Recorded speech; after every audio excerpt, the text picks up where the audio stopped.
Listening Test. This test has 3 parts. In each part, you'll hear a number of different extracts. At the start of each extract, you'll hear this sound. You'll have time to read the questions before you hear each extract, and you'll hear each extract once only. Complete your answers as you listen. At the end of the test, you'll have 2 minutes to check your answers.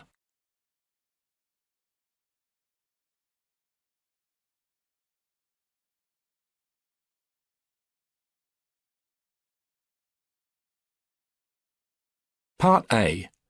In this part of the test, you'll hear 2 different extracts. In each extract, a health professional is talking to a patient. For questions 1 to 24, complete the notes with information you hear. Now look at the notes for extract 1.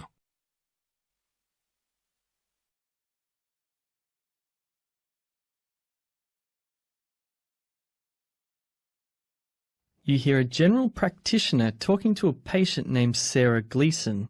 For questions 1 to 12, complete the notes with a word or short phrase. You now have 30 seconds to look at your notes.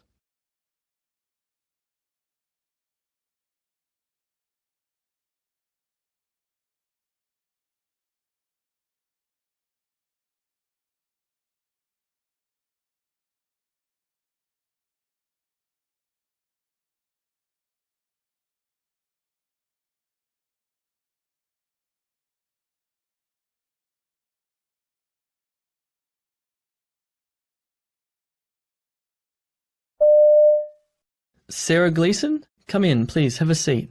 Hi, doctor, thank you. So, what can I help you with today? Well, I'm a little worried because of a couple things, actually. I've been taking a combined oral contraceptive pill called Monofem to help me, well, for more regular periods. They've been a little crazy the last few months, so the last GP prescribed it for me. The first few weeks I thought I noticed something, like I just felt different somehow, a little off, but I thought it was just my body getting used to it. But it hasn't been getting any better, so I want to check that out. And the second thing is, well, I'm worried I may be pregnant. Okay, well, look, let's start with how you've been feeling, and then we'll move on to that, because it will be helpful to establish the symptoms first. Can you describe those for me? Well, the first thing I noticed was these really bad headaches. They kind of spread out all over, but they always start around my right eye, and they just seem to last for hours. I'd take some paracetamol, but nothing would change. I tried drinking more water and just resting in bed. They just kind of stay there, and they're like nothing I've ever experienced before. On top of that, I often get really nauseous as well. I've never actually thrown up, I only get the sensation, kind of like motion sickness. Okay. These symptoms are quite common, actually. Is there anything else? Well, I've definitely put on some weight. I think it's about 5 kilograms. I just feel really bloated, and I mean, that's a lot to put on in a short time. Until recently, I also noticed some spotting, and it definitely wasn't my period. It just started happening at the oddest and most inconvenient times. But now, well, it's stopped altogether. Okay. That's why I'm really worried, because the truth is I sometimes forget to take the pill. If I forget, I try to take the second one on the same day, like my last doctor told me to do. But, well, a couple weeks ago I forgot 3 days in a row. And then I started taking the sugar pills by mistake. I just got so confused. Obviously, my partner didn't know, so he didn't use a condom. Then once I remembered, I went to the pharmacy to get the morning after pill, but I think it might have been too late. I almost bought a pregnancy test at the same time, but I was feeling far too nervous then to even take it to the counter. Okay, a blood test can confirm it, although this may take a couple of days to get the results. These days, a home pregnancy test is very accurate, and you'll get the results far sooner. But confirmation is needed before making any changes to what you're taking now. Until then, I'd strongly advise using other forms of contraception. Okay, but is it possible to have a urine test here in the clinic now? My friend had one of those, and I think I'd prefer it. Once I leave here, I might chicken out again, and I'd rather just know now. Of course. And also, I think regardless of the results, I should maybe go over all the information about the pill again with you because I find it all a little confusing. If the result is negative, then I'd like to try again with a different brand and try to be a little more responsible with taking it. Maybe it would be a good idea to make a family appointment too, if you wouldn't mind. I think it would be good to bring my partner along so he can learn all about it too. And if the result is positive, well, it's a good chance to go through everything together. I think that's a great idea on both accounts. I'll start by...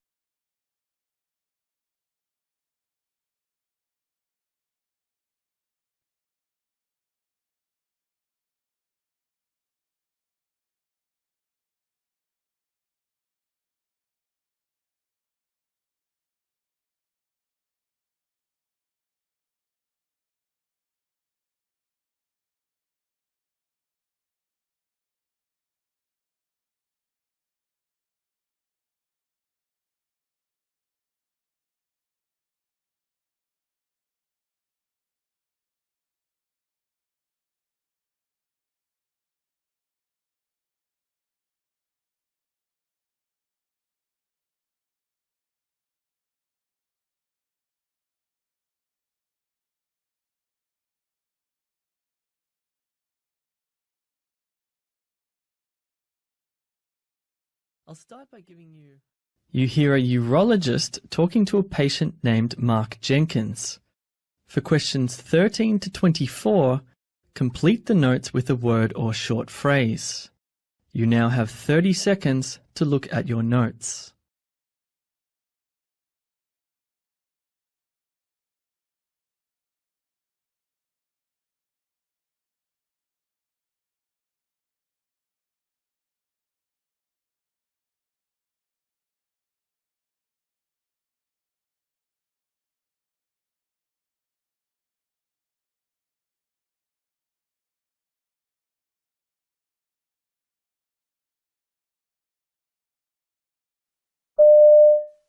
Hi, come in. It's Mr. Jenkins, right?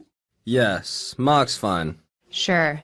Now, Mark, you've been referred to me because you're suffering from urinary incontinence. Yeah, that's right. And you're 38 years of age? Yes. Okay. Well, I have your GP's letter here, but I'd like you to tell me more about this. How long you've had the symptoms, how it's affecting your life, that type of thing. Sure. Well, it's been going on now for about 2 months, actually. A little longer, I think. At first, I resisted going to see my doctor. I mean, I'm not that old yet and reasonably fit and healthy. And frankly, I was more than a little embarrassed. A guy my age doesn't usually expect to have the same issues as a man twice my age. But eventually it just became too much for me to take, and that's when I sought some advice. Sometimes I could feel it coming, but most of the time it was a sudden burst, so to speak. Okay. Was there a particular trigger? Basically what happened was I'd recently started a class of CrossFit training. I'm not sure if you're familiar with it, but it's all performed at a high intensity and crosses over various disciplines like weightlifting, rowing, gymnastic-type movements, that sort of thing. Well, every time I went to class, I had this really heavy pressure on my bladder. Eventually, right in the middle of weight training, it became so strong that I had no control over it. It just leaked out while I was doing it. Later, I noticed that it'd also come on if I had severe coughing fits. That's understandable. And your doctor did some tests? Yeah, so my GP's a great guy, and he was really professional about it. I had a prostate exam, the results of which are apparently fine, and it's a normal size and everything. He also got me to keep what he called a bladder diary for a full day and night, which was fine. I recorded how often I went to the toilet normally, and also the occasions that I didn't have control. I have all that here for you. Right. That's certainly helpful. Look, you're obviously very fit, but could you tell me some more about your health, especially any past conditions, operations, or if you've ever smoked, that kind of thing? Well, up until 5 years ago, I was quite heavy. I'm only 170 centimeters tall, and I used to weigh 135 kilograms, so that gives you some idea. I think my BMI was 46 or 47, so I was classified as obese. I haven't had any operations, but my GP at the time confirmed that I had pre-diabetes, which really scared me. I was a pack-a-day smoker, but usually more. I was also a heavy dope smoker, and I was in an office job. That's what caused me to overhaul my life, change to a very physical job, and get myself to the gym. What do you do for a living now then, Mark? I'm a roof tiler. So you can imagine what that's like, being on top of a 3-story building and suddenly needing to go. It's not an easy job to begin with, and this is making it 50 times worse. And has it affected your social life at all? Look, if I'm completely honest with you, my bladder seems to be controlling every aspect of my life. I know that sounds like an exaggeration, but that's how it feels to me.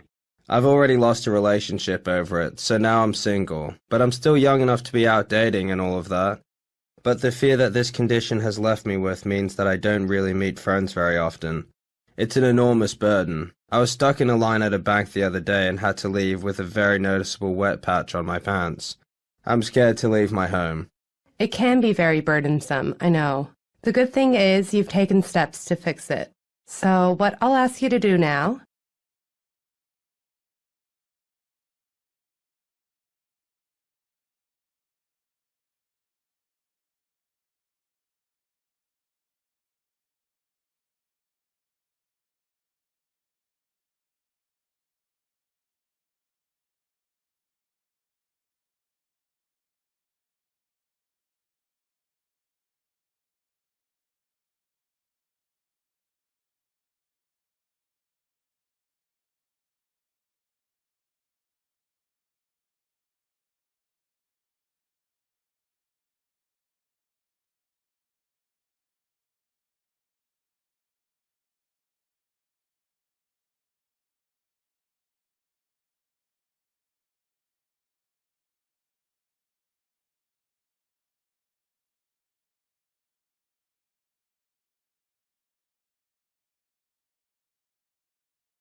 In this part of the test, you'll hear 6 different extracts. In each extract, you'll hear people talking in a different healthcare setting.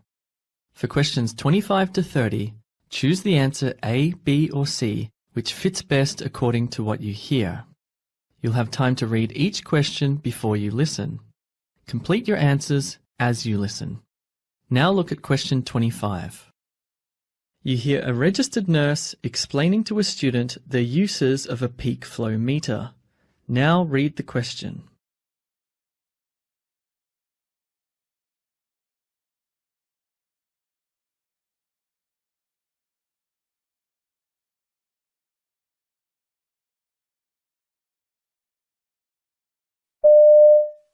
Dr. Matthews wants us to monitor Lucas Young in bed 6 using a peak flow meter. Are you familiar with this device? I've seen them before, but I thought they're only used in special circumstances.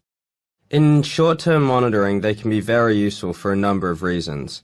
For example, if a patient has suspected occupational asthma, the peak flow meter can help diagnose or exclude the possibility of asthma. It's also handy in monitoring a patient's response to new medication, or in this case, a change in dose. In most cases that I've witnessed, they're used to calculate the trigger point for a written asthma action plan. I see. You hear an emergency department physician discussing a patient with a colleague. Now read the question.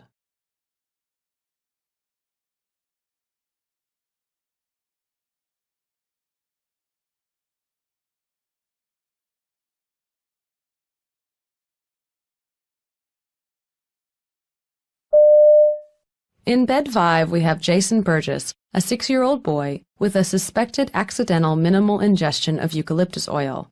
His initial symptoms included mild CNS depression, drowsiness, and ataxia.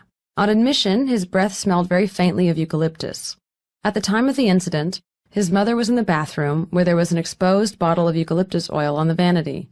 She was distracted only momentarily, but when she looked back, she noticed oil droplets on the front of Jason's shirt as well as on his lower lip and chin. She cleaned his mouth and changed his clothes and thought he was fine, but around an hour later, she noticed his change in demeanor. We need to continue to monitor his vitals and watch for any changes in his current condition. He's appeared more alert over the last hour, so it's looking positive, but we can't be too careful in a case like this.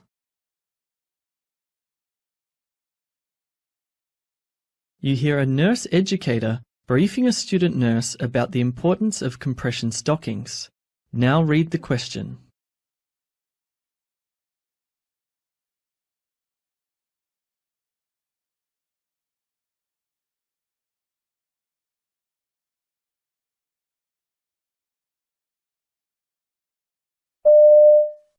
Compression stockings are specifically designed to apply pressure to the lower legs, helping to maintain blood flow and reduce discomfort and swelling.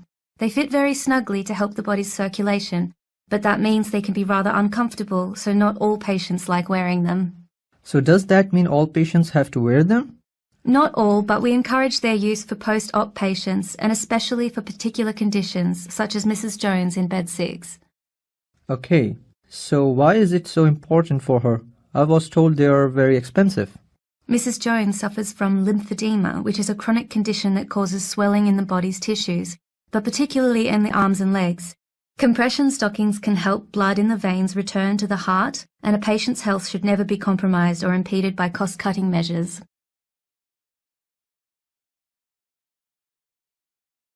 You hear an audiometry nurse talking to her colleague about a recent patient. Now read the question.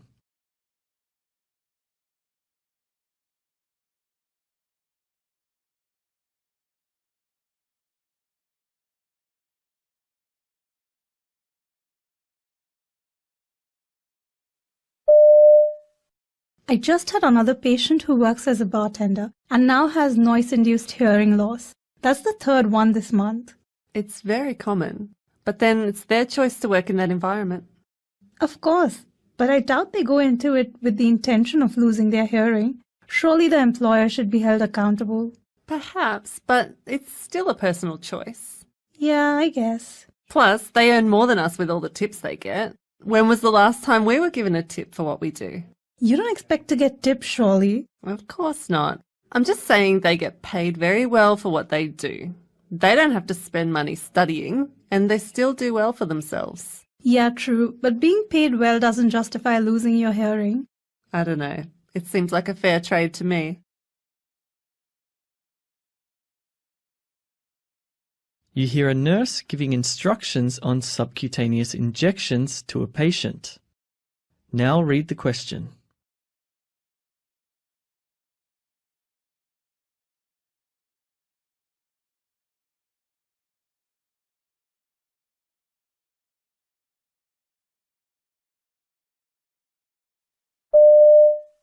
Subcutaneous injections are given with a very small needle that causes little or no discomfort. It's important to find a comfortable, well-lit working place to do the injection.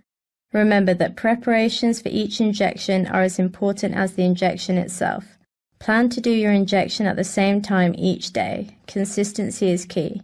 Make sure it's the medication your doctor prescribed and always check the expiration date on the vial. If it is past its expiration date, make sure not to use the medication. The same goes if you see any particles or discoloration. Just take it back and check with your doctor or pharmacist. You should get into the habit of cleaning your work area with soap and water. Dry off the work surface with a clean towel and then begin to assemble your medication, disposable syringe and needle, your alcohol swabs and puncture-proof disposable container.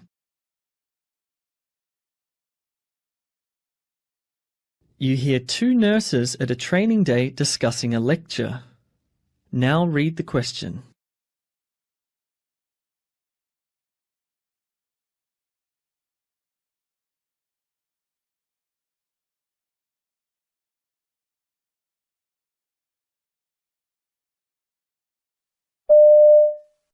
I can't believe we just wasted 20 minutes listening to a lecture on how to deal with patients with a fear of needles. Didn't you find it helpful? Oh, come on. That entire lecture was aimed towards a student with zero experience. I know what you mean, but I found the tips on how to get them through it quite interesting, actually. Especially from before you begin, like watching their body language or asking them to lie down.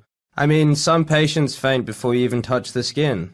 Didn't you already know that? You've been nursing for years. It's so obvious. Of course it's obvious, but it's good to hear it, especially knowing I'm not alone in finding my patients with needle phobia difficult to handle. I think I should have gone to the respiratory review on lung sounds.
Part C. In this part of the test, you'll hear two different extracts. In each extract, you'll hear health professionals talking about aspects of their work. For questions 31 to 42, choose the answer A, B, or C, which fits best according to what you hear. Complete your answers as you listen. Now look at extract 1.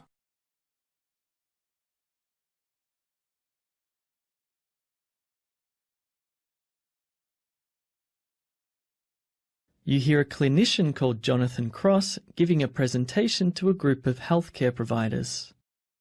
You now have 90 seconds to read the questions.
My name's Jonathan Cross, and I'm here today to discuss the somewhat controversial topic of unrestricted visiting hours throughout all departments of a hospital, including ICUs, our intensive care units. Across the globe, in every ICU, regardless of discipline or location, determining appropriate visiting hours is and will likely remain a challenge. Traditionally, physicians, nurses, and other clinical disciplines have behaved as though critical care units are designed for them rather than for patients and their loved ones. It now appears the tide is turning on the part of clinicians to provide enhanced benefits to patients and their families by making more time available for visits. This is seen by many as a positive change, but with any new initiative, there are those who oppose the shift in culture and cling steadfast to more conventional ways.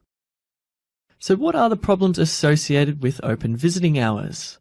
Without question, liberal or unrestricted visiting hours can be more burdensome for clinicians who work in the ICU, particularly nurses, because of the potential disruption of daily workflow that might result from consistent family presence at the bedside. As most healthcare providers assert, to navigate the bedside of critically ill patients without family presence is less cumbersome. It's this that's prompting the naysayers to pose questions like, how will open hours affect the staff? Will it lead to adverse effects on patients or staff? The real question, however, is why open visiting hours causes such concern among critical care personnel. Multiple studies have been done and have repeatedly reported no adverse effects, such as infections or unstable vital signs, or on quality of care, and yet clinicians continue to cite concerns about safety as justification for restricted visiting hours. There was a recent study published in Intensive Care Medicine by Gianni and colleagues who identified the level of burnout among physicians and nurses in 8 Italian ICUs prior to and at 6 and 12 months after liberalizing visiting hours. This study demonstrated 2 important findings. Firstly, there was a 10% increase in the reported level of burnout at both time periods after visiting hours were opened. This increase was seen predominantly among the nurses. Secondly, despite the increase in the reported levels of burnout, the opinion of the physicians and nurses toward having unrestricted visiting hours remained favorable and essentially unchanged before and after the policy change. This latter finding is an important one and represents a significant shift in attitude. Both physicians and nurses acknowledge the importance of open visiting hours to patients and their families. This suggests that even at the risk of their own discomfort, providing enhanced benefits by way of additional family time for patients is a priority for clinicians. An important issue that was not covered in the trial is the potential of family burnout. A prolonged presence at the bedside may expose family members to another type of anxiety caused by frequent interruption due to healthcare professionals who may not always prioritize communication with families, especially when unexpected deterioration of the patient occurs and rapid life-saving measures have to be taken. Therefore, opening of visiting policies should be accompanied by the implementation of a consistent family support policy, including social work, palliative care, and other counseling services to improve communication with families. While some supposed benefits of open visiting hours are clearly beneficial, such as allowing for families with difficult work schedules to still visit or enhancing shared decision-making about patient care, there are also those that seem to stretch the realm of possibility. One such controversial benefit is facilitating family presence for CPR and procedures, areas traditionally off limits to family and friends. At such a time as CPR, for instance, it's suggested that witnessing this will in some way improve family outcomes and provide closure. Surely the level of stress during such a time on the parts of both staff and witnesses would be too much, and it's during such times that families should be requested to leave. I'd like to state here that open visiting hours does not mean visiting without rules. Family member behavior can be restricted if it is disruptive to the care of the patient or other patients in the ICU, and family members can be expected to follow the same rules concerning infection control as ICU clinicians.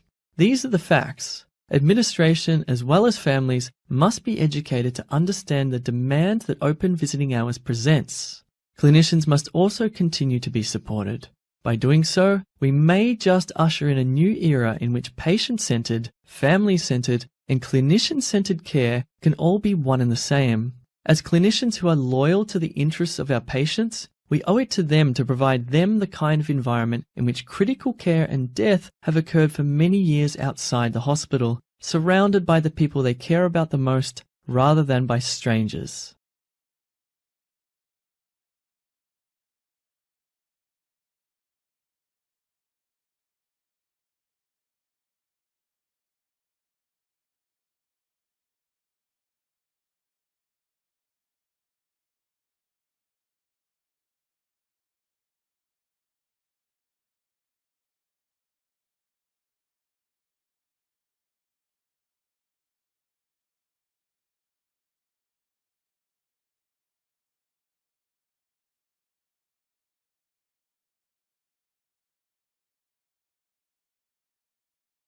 You hear an interview with a midwife called Susan Porter, who's talking about when to cut the umbilical cord.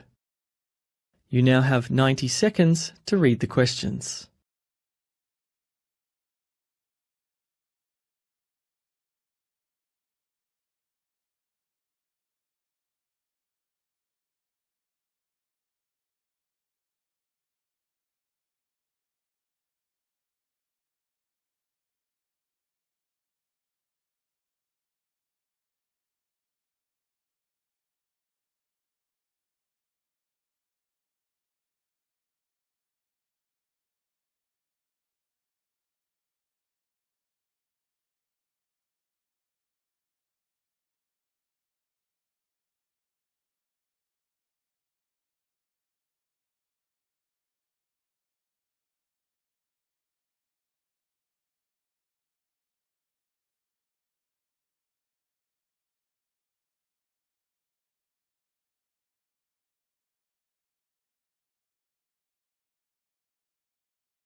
Today we're talking with midwife Susan Porter about a rather controversial topic. Susan, why is the question of when to cut the umbilical cord of a newborn still so significant? And can you give us a brief history of the subject? Well, you're right in that this question has always been a remarkably controversial topic, and some new research carried out over 8 maternity units across the UK indicates there's good reason for never having let it go, as the evidence now seems to suggest that delaying clamping and cutting the cord after birth could improve survival, specifically in babies that are born prematurely. It all started in the 1960s. Shockingly, before that time, women were still regularly having massive bleeding at the time of childbirth and were dying, which then prompted the testing of a new drug, an injection that clamped the womb down within seconds. It was the magic bullet they've been looking for, because it appeared to be very effective at preventing postpartum hemorrhaging. But of course, there were concerns about that, too. Can you tell us more about that? One of the worries was that it worked so well that it would squeeze extra blood into the baby, effectively filling the baby with blood. So they very quickly developed the practice of clamping the umbilical cord only moments after delivery. Obviously, clamping is inevitably necessary, but thinking has changed so much now that it's a little strange to think that even in the 1980s, the only reason for not clamping within a 10-second time frame was if you dropped the clamp and had to go and get another one. In other words, it was immediate. And what happens if we don't clamp a baby's cord? Well, the circulation between the placenta and the baby will continue for a period, and recent research has shown that it probably continues for longer than we'd previously thought. So if you keep the baby at more or less the same level as the mother, and just don't touch the cord, that flow will continue. That's how the baby breathes before it's born, so you need a bit of a transition for the baby to start breathing through its own lungs. Particularly if the baby's had a vaginal birth, as it's been squeezed in all sorts of ways. And maybe just leaving the baby alone for a few minutes allows it to stabilize its own heart system and also establish its own respiration. It sounds very unscientific, But it's a system that's been designed to work that way, and it's us interfering early that was changing that system. What's the standard waiting time before clamping these days? People typically use either 30 or 60 seconds, which is still fairly quick. I find it amazing that in the age of potentially sending a person to Mars, the best time to clamp still eludes us. In one unit I know of, for preterm babies, they absolutely delay. Healthcare professionals to this day still argue about it. The problem is that there have been dozens of previous trials, and they were very poorly executed. The trials all showed it was better to wait, but scientifically, nobody really believed the results. They simply didn't trust them. The UK trials seem to have demonstrated very clearly that for preterm babies at least, waiting is optimal. The unit I just mentioned now waits 2 minutes. And what's your take on the benefits? If it reduces the chance of a preterm baby dying, that's the best possible outcome. I think parents understand the logic. I doubt a parent would say they don't want it. They'd say, yes, I can see the benefits of trying this. And especially if it's explained to them that the potential harms of letting the baby go cold are far outweighed by the increased chance of survival. An interesting offshoot of this is the positive change for the mother, as it reduces what was once the norm of mothers having their babies transferred away from them, where the first thing they see is a photograph. Based on what you see, how likely is it that extended times will become universal? In babies that are born early, all the organs are still immature, and that means both its heart and the blood vessels in the brain are not fully developed yet. So one of the big problems is hemorrhagic stroke. Also, they're not ready to start breathing on their own, so just by leaving the cord alone, there is better oxygenated blood in the placenta than there is in the baby. The cord gives them access to this. It's essentially a backup to allow more time for the baby to establish its own respiration. This really can't be denied or disputed any longer. I mean, what are the drawbacks? I think change will be gradual across the board, and in years to come, we'll look back on these days and ask ourselves what took us so long.